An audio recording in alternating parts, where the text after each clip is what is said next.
નમસ્તે વિદ્યાર્થી મિત્રો, ધોરણ 9 સામાજિક વિજ્ઞાન આપણે પ્રકરણ 10 એટલે કે સરકારના અંગો આ પ્રકરણની આપણે શરૂઆત કરી દીધી છે। હવે આજે આપણે જે પ્રશ્ન જોવાનો છે, ખરડો કાયદો ક્યારે બને, પ્રક્રિયા વર્ણવો। આ સવિસ્તારમાં 4 ગુણમાં પરીક્ષામાં પ્રશ્ન પૂછાતો હોય છે અને આ પ્રશ્ન મોસ્ટ આઈએમપી છે અને આપણને ઘણી બધી માહિતી આમાંથી પ્રાપ્ત થશે કે કાયદો અત્યારે જે સરકાર જે કાયદાઓ બનાવે છે એ કાયદાઓ કેવી રીતના બનાવે છે। જોઈએ આપણે તો કાયદા માટેની દરખાસ્તને ખરડો કહેવાય છે। ખરડાના 2 પ્રકાર છે, સામાન્ય ખરડો અને નાણાકીય ખરડો। તો ધ્યાન આપો, તો કાયદા માટેની જે દરખાસ્ત જે છે ને ખરડો કહેવાય। તો કોઈપણ કાયદો પહેલાં ખરડા સ્વરૂપે રજૂ થાય, લોકસભા અને રાજ્યસભામાં બંનેમાં ખરડો પસાર થઈ ગયા બાદ ખરડો રાષ્ટ્રપતિ પાસે જાય, રાષ્ટ્રપતિ મંજૂરી આપે ત્યારે ખરડો શું બની જાય છે, કાયદો બની જાય છે। એટલા માટે કાયદા માટેની દરખાસ્તને ખરડો કહેવામાં આવે છે। આ એક ગુણમાં પરીક્ષામાં પ્રશ્ન પૂછાય કે ખરડો એટલે શું, તો કાયદા માટેની દરખાસ્તને ખરડો કહેવાય છે। તો ખરડા 2 પ્રકારના હોય, એક સામાન્ય ખરડો અને એક નાણાકીય ખરડો। આજે આપણે બંને ખરડા વિશે અભ્યાસ કરવાનો છે। તો પહેલું આપણે જોઈએ સામાન્ય ખરડો। ધ્યાન આપો, પહેલો આપણે જોઈએ સામાન્ય ખરડો। તો સામાન્ય ખરડો કોને કહેવાય છે, જોઈએ આપણે તો સંસદમાં જ્યારે ખરડો રજૂ કરતા લોકસભામાં સ્પીકર અને રાજ્યસભામાં અધ્યક્ષની પરવાનગી મેળવવી જરૂરી છે। તો સંસદમાં જ્યારે ખરડો રજૂ કરવામાં આવે એ પછી લોકસભામાં રજૂ કરો કે રાજ્યસભામાં રજૂ કરો, પણ લોકસભામાં રજૂ કરો તો ત્યાંના સ્પીકરની અને રાજ્યસભામાં તમે ખરડો રજૂ કરો તો એના અધ્યક્ષની પરવાનગી મેળવવી એ જરૂરી છે। એની પરવાનગી વગર, ધ્યાન આપજો, એની પરવાનગી વગર ખરડો રજૂ કરી શકાતો નથી। એટલે કે લોકસભામાં સ્પીકર અને રાજ્યસભામાં અધ્યક્ષની પરવાનગી લઈને આપણે ગૃહની અંદર ખરડો રજૂ કરી શકીએ છીએ। સામાન્ય ખરડો બંને ગૃહમાંથી કોઈ પણ એક ગૃહમાં રજૂ કરી શકાય છે। તો સામાન્ય ખરડો જે છે એ ખરડો સૌપ્રથમ કોઈ પણ ગૃહમાં રજૂ કરી શકાય છે। પહેલો આપણે રાજ્યસભામાં રજૂ કરવું હોય તો પહેલાં રાજ્યસભામાં રજૂ કરી શકાય અને રાજ્યસભામાં ખરડો પસાર થાય પછી ખરડો લોકસભામાં જાય અને લોકસભામાં પસાર થાય પછી રાષ્ટ્રપતિની સહી માટે જાય। પહેલાં આપણે લોકસભામાં ખરડો રજૂ કરવો છે તો પહેલાં લોકસભામાં ખરડો રજૂ કરો, લોકસભામાં પસાર થઈ ગયા બાદ એ રાજ્યસભામાં જશે અને રાજ્યસભામાં પસાર થઈ ગયા બાદ રાષ્ટ્રપતિ, એટલે કે ખરડો સૌપ્રથમ સંસદના કોઈ પણ ગૃહમાં રજૂ કરી શકાય છે। ખરડો પ્રધાનમંડળનો કોઈ પણ પ્રધાન અથવા ગૃહનો કોઈ પણ સભ્ય રજૂ કરે છે। તો આ ખરડો રજૂ કોણ કરે, તો ખરડો કોઈ પણ પ્રધાનમંડળનો સભ્ય હોય, એ શિક્ષણ મંત્રી હોય, નાણામંત્રી હોય કે કોઈ પણ પ્રધાનમંડળનો પ્રધાન હોય અથવા ગૃહનો કોઈ પણ સભ્ય ખરડાને રજૂ કરી શકે છે। એવો કોઈ નિયમ નથી ખરડો આ જ વ્યક્તિ રજૂ, એવું નથી। પ્રધાનમંડળનો કોઈ પણ પ્રધાન હોય, શિક્ષણ મંત્રી હોય, નાણામંત્રી હોય, રેલવે મંત્રી હોય, ઉડ્ડયન મંત્રી હોય, આવો કોઈ પણ પ્રધાન ખરડો રજૂ કરે છે અથવા તો એ ગૃહનો કોઈ પણ સભ્ય હોય એ ખરડો રજૂ કરી શકે છે। સામાન્ય ખરડો રાષ્ટ્રપ્રમુખ પાસે સહી માટે મોકલવામાં આવે તે પહેલાં બંને ગૃહમાં 3 વાંચનમાંથી પસાર થવું પડે છે। તો સામાન્ય ખરડો જે છે એ ખરડો જ્યારે બંને ગૃહમાંથી પસાર થાય, એટલે કે લોકસભામાંથી પસાર થાય, ત્યારબાદ રાજ્યસભામાંથી પસાર થઈ ગયા બાદ આ ખરડો રાષ્ટ્રપતિ પાસે જાય છે અને રાષ્ટ્રપતિ આ ખરડાને જ્યારે મંજૂરી આપે ત્યારે આ ખરડો કાયદો બને છે। પણ જ્યારે આ ખરડો જ્યારે બંને ગૃહમાં પસાર થાય ત્યારે બંને ગૃહમાં એને 3 વખત વાંચનમાંથી પસાર થવું પડે છે। દાખલા તરીકે પહેલાં રાજ્યસભામાં પસાર થયો તો રાજ્યસભામાં 3 વખત પસાર થશે, એટલે કે 3 વખત એનું વાંચન થશે। ત્યાર પછી લોકસભામાં જાય તો લોકસભામાં પણ 3 વખત વાંચન થાય અને પછી જ એ રાષ્ટ્રપતિ પાસે, એટલે કે રાષ્ટ્રપ્રમુખ પાસે જતો હોય છે। એટલે કે ખરડાને બંને ગૃહમાંથી 3 વખત વાંચનમાંથી પસાર થવું પડે છે। હવે આ 3 વખત વાંચનમાં આપણને શું શું જોવા મળે છે એની આપણે ચર્ચા કરીએ। તો કોઈપણ ખરડો જ્યારે કોઈપણ ગૃહમાં રજૂ કરવામાં આવે ત્યારે એનું 3 વખત વાંચન થાય। તો પહેલું આપણે જે પ્રથમ વાંચનમાં કઈ પ્રક્રિયા થાય, જોઈએ આપણે તો પ્રથમ વાંચન ખરડો રજૂ કરનાર મંત્રી ગૃહમાં ખરડાનું વાંચન કરી ખરડાના હેતુઓ અને બીજી મહત્ત્વની બાબતો ગૃહના ધ્યાન પર લાવે છે। તો પ્રથમ વાંચનમાં શું હોય કે ખરડો જે મંત્રી રજૂ કરે છે એ ખરડાને રજૂ કરતાં પહેલાં એનું વાંચન કરે, ખરડાના હેતુઓ અને ખરડાની કેટલીક મહત્ત્વની બાબતો એ ગૃહના ધ્યાન પર લાવવામાં આવે, એટલે કે ખરડો શાના માટેનો છે, આના વિષયો કયા કયા છે, કયા હેતુ માટે આ ખરડો પસાર કરવામાં આવી રહ્યો છે વગેરેની માહિતી એ મંત્રી દ્વારા આપવામાં આવે છે। ત્યારબાદ ખરડા ઉપર ચર્ચા થાય છે અને ગૃહ ખરડાને મંજૂર કરે તો તે બીજા વાંચનમાં જાય છે। ત્યારબાદ એ ખરડા ઉપર જરૂરી ચર્ચાઓ થાય, કેટલાક વિરોધો પણ થાય, કેટલાક સુધારા વધારા માટે પણ જણાવે, આ રીતે ખરડા ઉપર ચર્ચાઓ થાય અને ત્યાર પછી આ ખરડાને ગૃહમાં મંજૂરી મળે કે ના બરાબર છે, યોગ્ય છે, તો પછી આ ખરડો બીજા વાંચનમાં જાય, એટલે કે પ્રથમ વાંચન પૂર્ણ થયેલું કહેવાય। ગૃહના સભ્યો આ ખરડાને મંજૂરી આપે ત્યારે આ ખરડો બીજા વાંચનમાં જાય છે। હવે બીજા વાંચનમાં શું થાય એનું આપણે જોઈએ તો બીજા વાંચન દરમિયાન ખરડાની દરેક કલમ પર વિસ્તૃત ચર્ચા થાય। તો બીજું વાંચન સૌથી મહત્ત્વનું છે। ખાલી પ્રથમ વાંચનમાં શું હોય કે મંત્રી ખરડાને રજૂ કરે અને મહત્ત્વની બાબતો ગૃહમાં રજૂ કરે અને ગૃહમાં એ મંજૂર થાય પછી બીજું વાંચન, પણ બીજું વાંચન એ સૌથી મહત્ત્વનું હોય છે। કેમ? કારણ કે બીજું વાંચન દરમિયાન ખરડાની દરેક કલમ પર વિસ્તૃત ચર્ચા થાય, નાનામાં નાની બાબતો વિશે ખરડાની ચર્ચાઓ થતી હોય છે, એની ખામીઓ પણ શોધવામાં આવતી હોય છે। આ સમયે સભ્યો તેમાં સુધારા રજૂ કરી શકે છે। તો બીજા વાંચન દરમિયાન જે જુદા જુદા જે સભ્યો છે એ સભ્યો જરૂરી સુધારા પણ રજૂ કરી શકે છે કે ભાઈ આ ખરડાની અંદર આવા પ્રકારના સુધારા કરવા જોઈએ, તો આવા સુધારાઓ પણ રજૂ કરી શકે છે। કોઈ મહત્ત્વનો ખરડો હોય અથવા ખરડા ઉપર ગંભીર વિચારણાની જરૂર હોય તો વધુ વિચારણા માટે ખરડાને પ્રવર સમિતિને પણ સોંપવામાં આવે। ઘણી જગ્યાએ કેવું હોય કે કોઈ મહત્ત્વનો ખરડો હોય, અતિ મહત્ત્વનો ખરડો હોય જેના ઉપર ગંભીર વિચારણા કરવાની જરૂરિયાત હોય તો આ સમયે આ ખરડાને પ્રવર સમિતિને સોંપવામાં આવે છે। ઘણા બધા ખરડા એવા હોય કે બહુ મહત્ત્વના હોય છે। આપણે હમણાં જ જોઈ ગયા કે હમણાં જ આપણી સંસદમાં 3 તલાકનો ખરડો પસાર કર્યો, ત્યાર પછી જે 380ની કલમ હટાવવામાં આવી, એ ખરડો રજૂ કરવામાં આવ્યો। તો આવા કોઈ અતિ મહત્ત્વના કોઈ ખરડાઓ હોય એ ખરડાઓ માટે ધ્યાન આપજો, એ ખરડાઓ માટે પ્રવર સમિતિને સોંપવામાં આવે, એટલે કે આ ખરડો પ્રવર સમિતિને જુદી જુદી વિચારણા કરવા માટે સોંપવામાં આવે છે। એવા પ્રશ્ન થાય કે આ પ્રવર સમિતિ એટલે શું? તો આ પ્રવર સમિતિમાં જે તે વિષયના તજજ્ઞ અને જ્ઞાન ધરાવનારા સભ્યો હોય છે। તો પ્રવર સમિતિ જુદા જુદા વિષયના તજજ્ઞ હોય, એટલે કે જુદા જુદા વિષયોના જાણકારો અને જ્ઞાની સભ્યો આ પ્રવર સમિતિમાં હોય છે, જેથી કરીને આ ખરડો જ્યારે પ્રવર સમિતિમાં આપવામાં આવે ત્યારે એનો ખૂબ અભ્યાસ થાય, એમાં કયા કયા સુધારા કરવા જરૂરી છે એવી દરેક માહિતીનો અભ્યાસ આ પ્રવર સમિતિ કરતી હોય છે। એટલે કે કહેવાનો મારો ભાવાર્થ એ છે કે કોઈ ખરડો અતિ મહત્ત્વનો હોય, એમાં ગંભીર વિચારણાની જરૂરિયાત હોય તો આ ખરડાને પ્રવર સમિતિમાં સોંપવામાં આવે અને પ્રવર સમિતિ જુદા સુધારા વધારા સાથે આ ખરડો પાછો મોકલે છે। ત્યાર પછી બીજું વાંચન પૂર્ણ થઈ ગયા બાદ ત્યાર પછી કયું વાંચન આવે છે? ત્રીજું વાંચન આવશે। કયું આવશે? ત્રીજું વાંચન। હવે ત્રીજું વાંચનમાં શું હોય જોઈએ તો પ્રવર સમિતિના અહેવાલ બાદ ગૃહમાં આ ખરડાનું ત્રીજું વાંચન થાય। તો જ્યારે પ્રવર સમિતિનો જે અહેવાલ રજૂ કરવામાં આવ્યો હોય, જે સુધારા વધારા કરવામાં આવ્યા હોય, ત્યારબાદ ગૃહમાં આ ખરડાનું ત્રીજું વાંચન કરવામાં આવે છે। ત્રીજા વાંચન બાદ જો ગૃહ ખરડાને બહુમતીથી પસાર કરે તો તેને સંસદના બીજા ગૃહમાં મોકલવામાં આવે છે।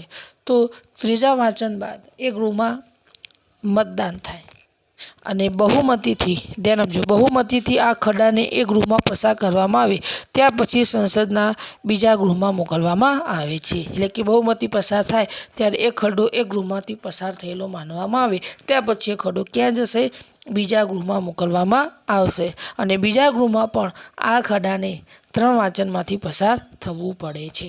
દાખલા તરીકે કોઈ પણ ખરડો પહેલો લોકસભામાં રજૂ કર્યો તો ત્યાં આગળ 3 વખત વાંચન થાય, 3 વખત વાંચન પૂર્ણ થઈ ગયા બાદ ત્યાં આગળ મતદાન કરવામાં આવે, બરાબર છે। અને જો બહુમતીથી આ ખરડો લોકસભામાં પસાર થઈ જાય તો પછી એ ખરડો ક્યાં જશે? રાજ્યસભામાં જશે। રાજ્યસભામાં પણ એને 3 વખત વાંચનમાંથી પસાર થવું પડશે। તો કહેવાનો મતલબ કે ત્રીજું વાંચન થઈ ગયા બાદ આ ગૃહ ખરડાને બહુમતીથી પસાર કરે ત્યારબાદ એ સંસદના બીજા ગૃહમાં મોકલવામાં આવે છે। બીજા ગૃહમાં પણ એને 3 વખત વાંચનમાંથી પસાર થવું પડે છે। અને આગળ જે આમ બંને ગૃહમાંથી પસાર થયા પછી ખરડાને રાષ્ટ્રપ્રમુખની સહી માટે મોકલવામાં આવે છે અને રાષ્ટ્રપ્રમુખ સહી કરે પછી તે કાયદો બને છે। તો બીજા ગૃહમાં ખરડો જાય ત્યાં આગળ પણ 3 વખત વાંચનમાંથી પસાર થાય અને બીજા ગૃહમાંથી પસાર થઈ ગયા બાદ આ ખરડો પછી રાષ્ટ્રપ્રમુખની સહી માટે મોકલવામાં આવે છે। એટલે કે કોઈપણ ખરડો બંને ગૃહમાંથી પસાર થઈ ગયા બાદ આ ખરડો ક્યાં જશે? રાષ્ટ્રપતિ એટલે કે રાષ્ટ્રપ્રમુખ પાસે જશે અને રાષ્ટ્રપ્રમુખ એના ઉપર સહી કરે ત્યારે આ ખરડો શું બની જાય છે? કાયદો બની જાય છે। ત્યારબાદ આ ખરડો કાયદો બની જાય છે। પણ ખરડા વિષયક રાષ્ટ્રપતિ પાસે કુલ 3 વિકલ્પો છે। આપણે જોઈએ કે કોઈપણ ખરડો રાષ્ટ્રપતિ પાસે જાય તો રાષ્ટ્રપતિ પાસે કઈ 3 સત્તાઓ છે? આપણે જોઈએ તો ખરડા પર રાષ્ટ્રપતિની મંજૂરી મેળવવા સમયે રાષ્ટ્રપતિ પાસે 3 વિકલ્પો છે। એટલે કે કોઈપણ ખરડો બંને ગૃહમાંથી પસાર થઈ ગયા બાદ રાષ્ટ્રપતિ પાસે જાય તો રાષ્ટ્રપતિ પાસે 3 વિકલ્પો છે। કયા કયા જોઈએ આપણે? પહેલો, તે ખરડા પર સહી કરીને મંજૂરી આપે। તો રાષ્ટ્રપતિ પાસે જે ખરડો સહી માટે આવ્યો હોય તો એ ખરડા પર સહી કરીને રાષ્ટ્રપતિને મંજૂરી આપે ત્યારે એ ખરડો કાયદો બની જાય। બીજી સત્તા કઈ છે? તેઓ ખરડા પર પોતાની પાસે રાખી મૂકે। તો તેઓ જે ખરડો જે છે પોતાની પાસે પણ રાખી મૂકે, પોતાની પાસે રાખી મૂકે તો પછી એ ખરડો કાયદો બની શકતો નથી। પોતાની પાસે પણ રાખી શકે, ના મારે આમાં હસ્તાક્ષર નથી કરવા, પોતાની પાસે પણ રાખે। ત્રીજી સત્તા કઈ છે? તેને પુનઃ વિચાર માટે સંસદમાં પરત પણ મોકલી શકે છે। રાષ્ટ્રપતિને એવું લાગે કે આ ખરડામાં હજુ સુધારા વધારા કરી શકાય તેમ છે તો આ ખરડાને પાછો સંસદમાં પણ મોકલી શકે છે। એટલે કે રાષ્ટ્રપતિ પાસે એટલે કે રાષ્ટ્રપ્રમુખ પાસે 3 સત્તાઓ છે। કાં તો ખરડા ઉપર સહી કરીને મંજૂરી આપે, કાં તો ખરડાને પોતાની પાસે રાખે અથવા એને પુનઃ વિચાર કરવા માટે સંસદમાં પરત પણ મોકલી શકે છે। આ 2 ગુણમાં અલગથી પૂછી શકે કે ખરડા વિષયક રાષ્ટ્રપતિની સત્તાઓ કઈ છે? તો ખરડા ઉપર સહી કરી ખરડાને મંજૂરી આપવી અથવા તો ખરડાને પોતાની પાસે રાખવો અથવા ખરડાને પુનઃ વિચાર માટે સંસદમાં પરત પણ મોકલી શકે છે। તો આપણે જોઈ ગયા આમ રાષ્ટ્રપતિની સહી થઈ ગયા બાદ ખરડો એ કાયદો બની જાય છે। આ સામાન્ય ખરડો હતો। હવે આપણે જોઈએ નાણાકીય ખરડો। કોઈ પણ નાણાંને લગતો ખરડો હોય ને નાણાકીય ખરડો કહેવાય છે, બરાબર છે। નાણાકીય ખરડોની પદ્ધતિ પાછી કંઈક અલગ હોય વિદ્યાર્થી મિત્રો। સામાન્ય ખરડો પણ અલગ છે અને નાણાકીય ખરડો પણ અલગ છે। નીતિ નિયમો પણ આપણને અલગ અલગ જોવા મળી રહ્યા છે। તો આપણે જોઈએ નાણાકીય ખરડા અંગેની બંધારણીય જોગવાઈઓ જણાવો। તો નાણાકીય ખરડાની અંદર કયા કયા પ્રકારની બંધારણીય જોગવાઈઓ છે જોઈએ આપણે તો કોઈપણ ખરડો નાણાકીય ખરડો છે કે કેમ તે માત્ર લોકસભાના સ્પીકર જ નક્કી કરે છે।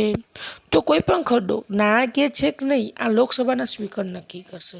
જ્યારે કોઈ મંત્રી નાણાકીય ખરડો લોકસભામાં રજૂ કરવા જાય પણ એ ખરડો નાણાકીય ખરડો છે કે નહીં એ નક્કી કરવાનું કામ કોણ કરે છે?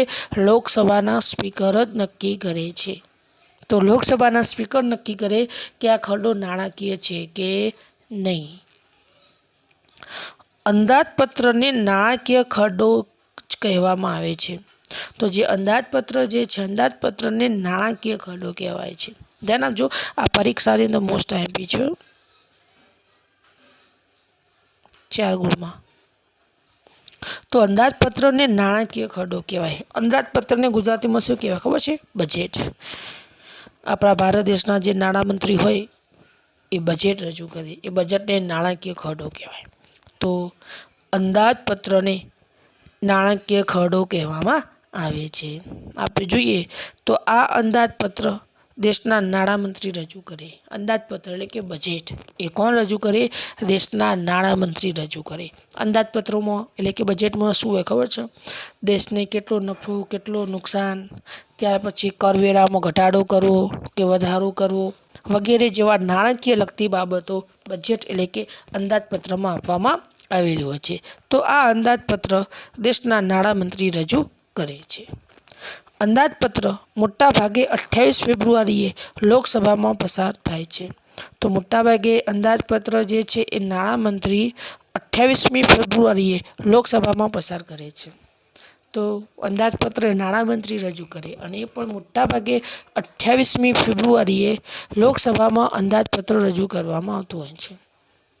મોટાભાગે 28 ફેબ્રુઆરી નક્કી કરવામાં આવતી હોય છે. પરીક્ષામાં ખાલી જગ્યામાં પૂછાય કે અંદાજપત્ર કોણ રજૂ કરે છે? નાણામંત્રી. અંદાજપત્ર કઈ તારીખે રજૂ થાય?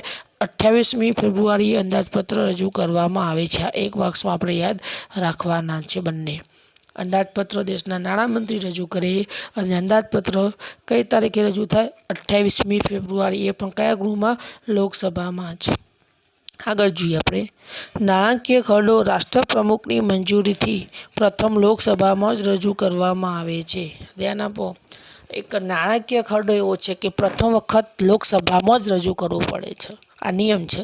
સામાન્ય ખરડામાં કેવું હતું ખબર છે? પ્રથમ જે ગૃહમાં રજૂ કરી શકાય. પ્રથમ રાજ્યસભામાં રજૂ કર્યો હોય તો પછી એ લોકસભામાં જશે. પહેલાં લોકસભામાં પસાર કરો તો પછી રાજ્યસભામાં જાય. આવું સામાન્ય ખરડામાં તો કોઈ પણ ગૃહમાં પ્રથમ રજૂ કરી શકાતું. પણ જ્યારે નાણાકીય ખરડો સૌ પ્રથમ લોકસભામાં જ રજૂ કરી શકાય છે. આપણે યાદ રાખવાનું છે. તો નાણાકીય ખરડો જે રાષ્ટ્રપ્રમુખ એટલે કે આપણા ભારત દેશના જે રાષ્ટ્રપતિ જે છે એમની મંજૂરીથી પ્રથમ લોકસભામાં જ રજૂ કરવામાં આવે છે. ખાલી જગ્યામાં પ્રશ્ન પૂછાશે કે નાણાકીય ખરડો સૌ પ્રથમ કયા ગૃહમાં રજૂ કરવામાં આવે છે? તો લોકસભામાં. તો યાદ રાખજો, નાણાકીય ખરડો રાષ્ટ્રપ્રમુખની મંજૂરીથી સૌ પ્રથમ લોકસભામાં જ રજૂ થાય છે અને લોકસભામાં પસાર થઈ ગયા બાદ પછી રાજ્યસભામાં જાય. પણ સૌ પ્રથમ નાણાકીય ખરડો લોકસભામાં જ પસાર કરવો પડે છે. જોઈએ આગળ. લોકસભામાં નાણાકીય ખરડાને નીચેના તબક્કામાંથી પસાર થવું પડે છે. તો જ્યારે લોકસભામાં જ્યારે નાણાકીય ખરડો રજૂ કરવામાં આવે તો એને કયા કયા તબક્કામાંથી પસાર થવું પડે આપણે જોઈએ. તો પહેલું, ખરડા પર 2-3 દિવસ સુધી પ્રાથમિક ચર્ચાઓ કરવામાં આવે. તો જ્યારે નાણાકીય ખરડો લોકસભામાં રજૂઆત થાય ત્યારે 2-3 દિવસ સુધી તેની પ્રાથમિક ચર્ચાઓ થઈ, વિચારણાઓ કરવામાં આવે. 2 થી 3 દિવસ સુધી એ ખરડા ઉપર ચર્ચાઓ થાય. ત્યારબાદ બીજો તબક્કો જોઈએ તો અંદાજપત્રમાં દર્શાવેલા વાર્ષિક ખર્ચની માગણીઓ પર ચર્ચા વિચારણા કરવામાં આવે છે અને નાણામંત્રી ગૃહમાં આંકડાકીય માહિતી રજૂ કરે. તો બીજો તબક્કામાં શું થાય ખબર છે? અંદાજપત્રમાં દર્શાવેલા જે જુદા જુદા જે ખર્ચ છે એ ખર્ચ ઉપર માગણીઓ થાય, ચર્ચાઓ થાય. અંદાજપત્રમાં અલગ અલગ ખર્ચ કરવાનો હોય છે કે ભાઈ આ રસ્તો બનાવવા માટે આટલો ખર્ચ થશે, આ શાળા બનાવવા માટે આટલો ખર્ચ થશે. તો આવા ખર્ચની જે માગણીઓ જે કરવામાં આવે છે એના ઉપર ચર્ચા વિચારણા થાય અલગ અલગ. ત્યાર પછી જે નાણામંત્રી જે છે નાણામંત્રી ગૃહમાં આંકડાકીય માહિતી આપે. ત્યારબાદ નાણામંત્રી ગૃહની અંદર આંકડાકીય માહિતી આપી. તો બીજા તબક્કાની અંદર અંદાજપત્રમાં દર્શાવેલા જે ખર્ચ છે એ ખર્ચની માગણી જે કરવામાં આવેલી છે એના ઉપર ચર્ચાઓ થાય.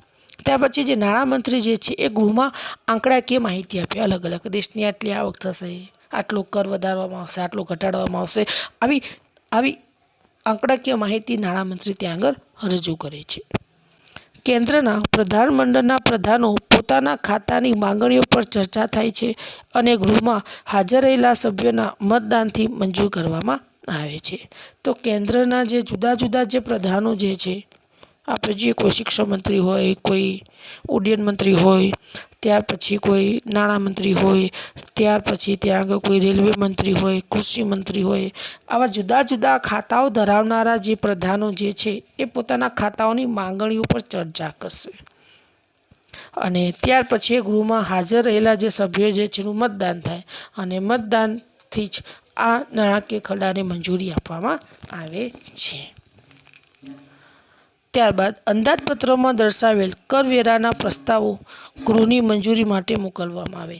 ત્યારબાદ અંદાજપત્રમાં દર્શાવેલા જે કરવેરાના જે પ્રસ્તાવો, કરવેરો એટલે કે ટેક્સ, એમાં સુધારો કરવામાં આવ્યો હોય, કોઈ વધારો કરવામાં આવ્યો હોય, કરમાં ઘટાડો કરવામાં આવ્યો હોય વગેરે જેવી મંજૂરી માટે લોકસભામાં મોકલવામાં આવતી હોય છે. તો આ રીતે કુલ 4 તબક્કામાંથી એને પસાર થવું પડે છે. લોકસભાએ પસાર કર્યા પછી નાણાકીય ખરડાને રાજ્યસભામાં મોકલવામાં આવે છે. તો જ્યારે લોકસભામાં નાણાકીય ખરડો પસાર થાય ત્યાર પછી આ નાણાકીય ખરડો રાજ્યસભામાં જાય છે.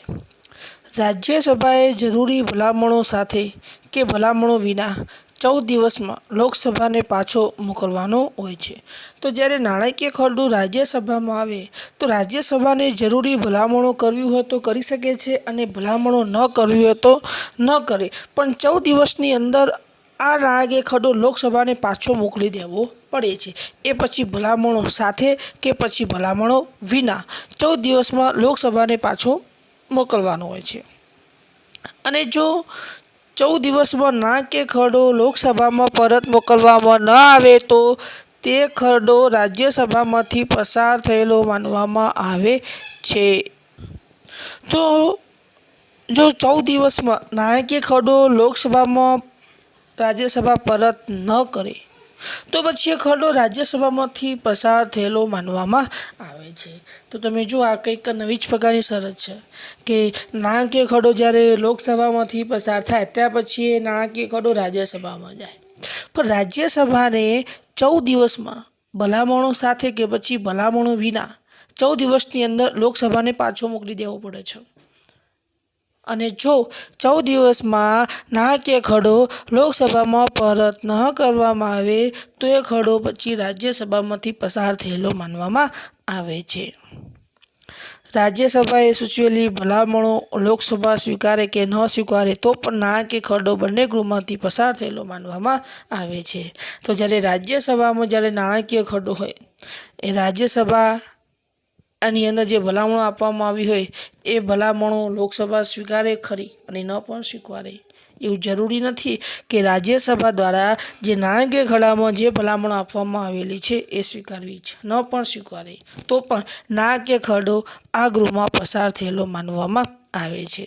અને એટલા માટે કહીએ છીએ કે આમ નાણાકીય ખરડામાં રાજ્યસભાની સત્તા મર્યાદિત છે. તો જે રાજ્યસભા જે છે એની નાણાકીય ખરડામાં રાજ્યસભાની સત્તા મર્યાદિત છે, કારણ કે આપણે જોઈ ગયા કે નાણાકીય ખરડો રાજ્યસભામાં પસાર થાય કે ન થાય, લોકસભામાં પસાર થાય લઈને પસાર થયેલો માની જ લેવામાં આવે છે. રાજ્યસભાની જે ભલામણો આપવામાં આવી હોય ભલામણો સ્વીકાર કરે પણ ખરો ને ન પણ કરે. આવા પ્રકારની સ્થિતિ નાણાકીય ખરડામાં છે. પરીક્ષામાં પ્રશ્ન પૂછાય કે નાણાકીય ખરડામાં રાજ્યસભાની સત્તા મર્યાદિત છે એવું આપણે સાફ ઉપરથી કહી શકીએ. તો જ્યારે લોકસભામાંથી નાણાકીય ખરડો રાજ્યસભામાં જાય તો રાજ્યસભાએ જરૂરી ભલામણ સાથે કે ભલામણ વિના 14 દિવસમાં લોકસભાને પાછો મોકલી દેવો પડે છે.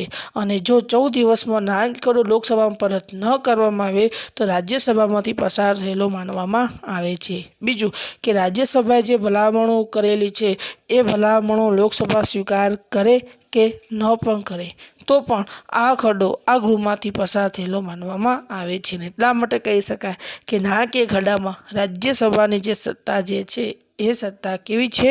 મર્યાદિત છે. ત્યારબાદ નાણાકીય ખરડો રાષ્ટ્રપ્રમુખ પાસે જાય છે અને તેમની સહી થતાં નાણાકીય ખરડો કાયદો બને. તો નાણાકીય ખરડો પસાર થઈ ગયા બાદ એ રાષ્ટ્રપ્રમુખ પાસે જાય છે અને રાષ્ટ્રપ્રમુખ એના પર સહી કરે અને આ ખરડો કાયદો બની જતો આપણને જોવા મળતો હોય છે. એટલે કે નાણાકીય ખરડામાં રાજ્યસભા પાસે વધારે સત્તા નથી. ચલો હવે આગળ આપણે જોઈએ. રાજ્યની વિધાનસભાની રચના સમજાવો.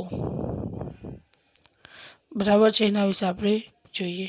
તો રાજ્યની ધારાસભાની રચનાઓ, તો જે ધારાસભા જે છે એની રચનાઓ કેવી રીતે કરવામાં આવી એના વિશે આપણે અભ્યાસ કરીએ. તો રાજ્યની ધારાસભાની રચના. તો જોઈએ આપણા દેશમાં કેટલાક રાજ્યોમાં ધારાસભા એકગૃહી તો કેટલાક રાજ્યોમાં દ્વિગૃહી છે. તો આપણે જોઈએ કે આપણા રાજ્યની જે ધારાસભા એક ગૃહની પણ હોય અથવા તો બે ગૃહની પણ હોય. એટલે કે આપણે જોઈએ કે કેટલાક રાજ્યોની અંદર વિધાન પરિષદ નથી, તો કેટલાક રાજ્યોમાં વિધાન પરિષદ છે.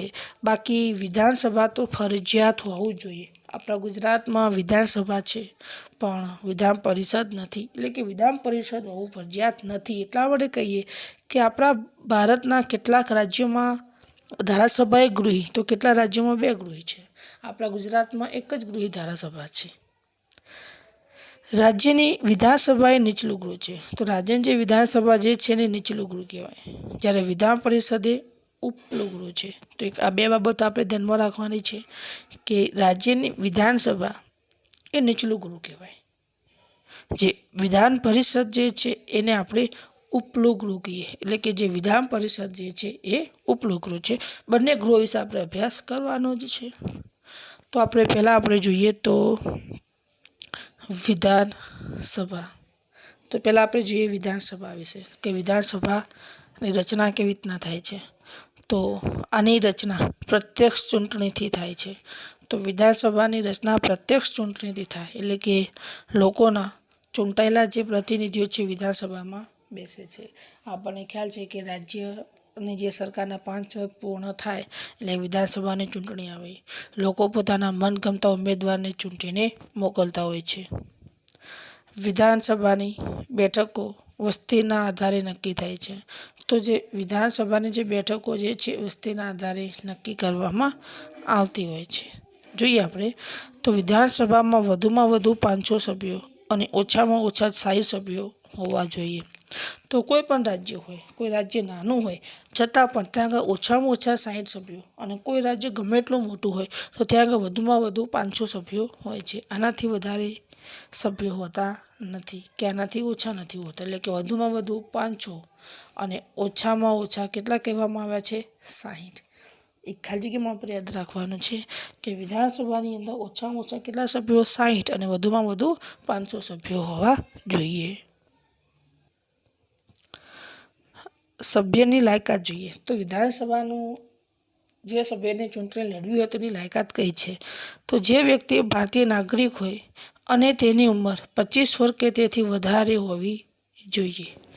તો વિધાનસભાની લાયકાત આપણે જોઈએ તો ભારતનો નાગરિક હોવો જોઈએ. બીજું, તેની ઉંમર 25 વર્ષ કે તેથી વધારે હોવી જોઈએ.